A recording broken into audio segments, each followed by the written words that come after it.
चलिए देखते हैं अपन एंजाइम कैटलिसिस। सबसे पहले तो आप देखिए कि एंजाइम क्या होते हैं। आप सभी बायो वाले हैं तो आप सब ज़्यादा अच्छे से जानते होंगे। एंजाइम एक प्रोटीन होते हैं जो नाइट्रोजन वाले कंपाउंड होते हैं, कॉम्प्लेक्स कंपाउंड होते हैं। और ये जितने भी लिविंग ऑर्गेनिज्म हैं, यानी जो जीवित घटक, जो जीवित चीज़ें हैं, लिविंग ऑर्गेनिज्म हैं, उनमें जो होने वाली जो बायोकेमिकल जो रिएक्शंस हैं उनको कैटलाइज करते हैं। यानी जैसे हम लोग अभी जो दूसरी वाली केमिकल रिएक्शंस जो पढ़े थे उनमें जो कैटलिस्ट का काम करते हैं। देखो अभी जो हम लोग पढ़े थे ना कैटलिसिस, जिसमें कोई प्लेटिनम का काम कर रहा था कैटलिस्ट के रूप में, तो कोई कहीं पे जिंक का काम कर रहा था। तो हमारे ह्यूमन बॉडी में जितनी भी लिविंग और जो भी जीवित चीज़ें हैं, तो जितने भी लिविंग ऑर्गेनिज्म हैं उनमें भी जो बायोकेमिकल रिएक्शंस होती हैं उनके लिए कौन कैटलिस्ट का काम करता है, तो उनके लिए जो कैटलिस्ट का काम करता है वो कौन है? एंजाइम। ठीक है, तो आप डेफिनेशन में से लिखना। और ये एक्चुअल में देखा जाए तो ये प्रोटीन है, नाइट्रोजन कंटेंट कंपाउंड है, नाइट्रोजन होते हैं इनमें, और इनके मोलर मास का जो रेंज है वो बहुत बहुत हज़ारों में होता है।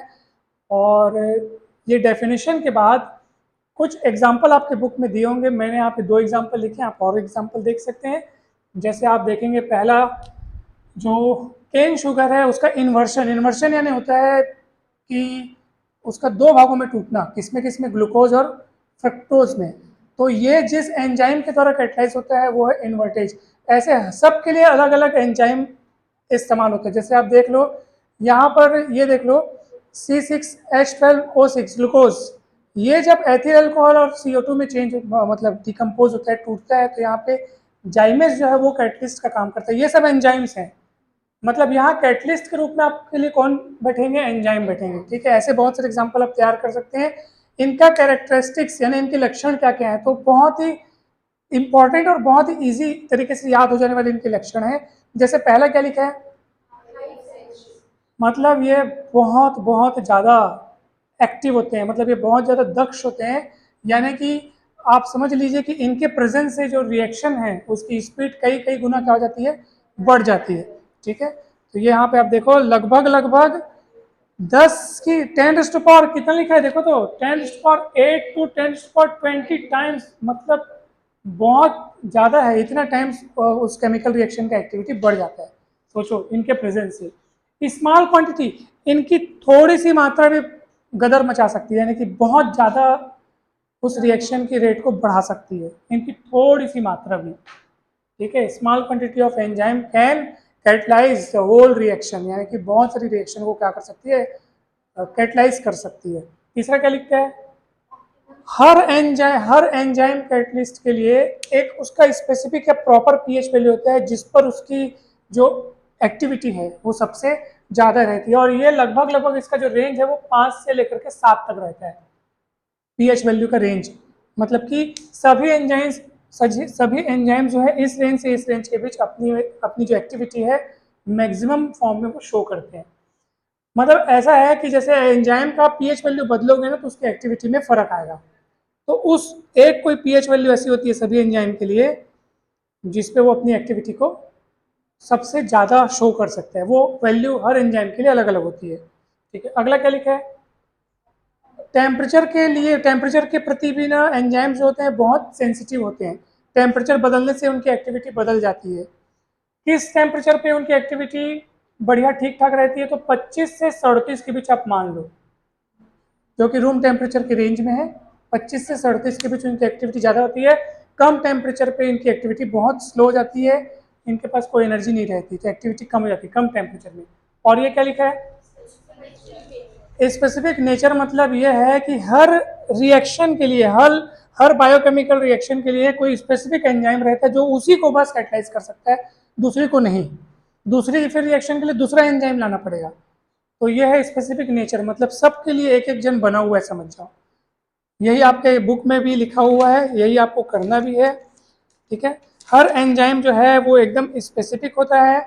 यानी कि आप देख सकते हैं कि केवल कोई भी एक एंजाइम केवल एक स्पेसिफिक रिएक्शन को ही उत्प्रेरित कर सकता है, यानी कि कैटलाइज कर सकता है। ठीक है, जैसे यहाँ पे लिखा है यूरिएज केवल यूरिया के हाइड्रोलिसिस को कैटलाइज करता है, किसी दूसरे को नहीं, यानी कि मेथिल यूरिया को नहीं। यानी कि हर कैटलिस्ट जो है वो किसी स्पेसिफिक रिएक्शन को ही क्या कर सकता है, कैटलाइज कर सकता है, उसको उसकी रिएक्शन को बढ़ा सकता है। ये कुछ स्पेसिफिक कैरेक्टरिस्टिक्स थे, कुछ स्पेशल कैरेक्टरिस्टिक्स थे एंजाइम के, और ये उसके एग्जाम्पल इसी तरीके के बहुत सारे 5-6 एग्जाम्पल दिए, आप इनको कीजिएगा। तो आप इसमें 3 चीज़ें, हाँ यीस्ट मतलब ना उस चीज़ में पाया जाता है, कहाँ से इसको लाया जाता है वो चीज़ लिखा है ये। जैसे एक एग्जाम्पल में लिखा है सोयाबीन, तो वो किस में पाया जाता है, सोयाबीन में पाया जाता है, सोयाबीन से मिलता है वो, मतलब उनके सोर्स को लिखा है कि वो चीज़ कहाँ से मिलती है, सोर्स उनका। तो ये एग्जाम्पल ना आप लोग कीजिएगा रेडी। इसमें 3 चीज़ आपको करनी है। अब बोलेंगे सर एंजाइम में हमको क्या क्या तैयार करना है, अभी एक चीज़ और बची है एंजाइम की, उसको मैं आपको कल पढ़ाऊंगा। डेफिनेशन हो गई, एग्जाम्पल हो गए, कैरेक्टरिस्टिक हो गया। बहुत सरल है, मैं आपको गारंटी से देता हूँ 15 से 20 मिनट में टॉपिक तैयार हो जाएगा। इसमें आपको क्या याद करना है, कुछ भी तो याद नहीं करना है।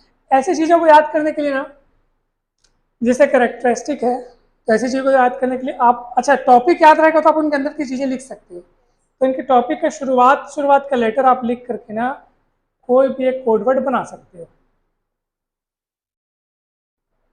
या HSOOS लिख दिए और आप इससे कुछ कोडवर्ड बना सकते हो। ठीक है,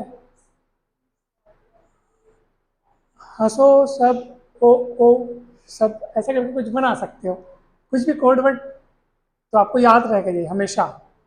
H मतलब हाई एफिशिएंसी, S मतलब small quantity, O optimum pH, optimum temperature, specific nature.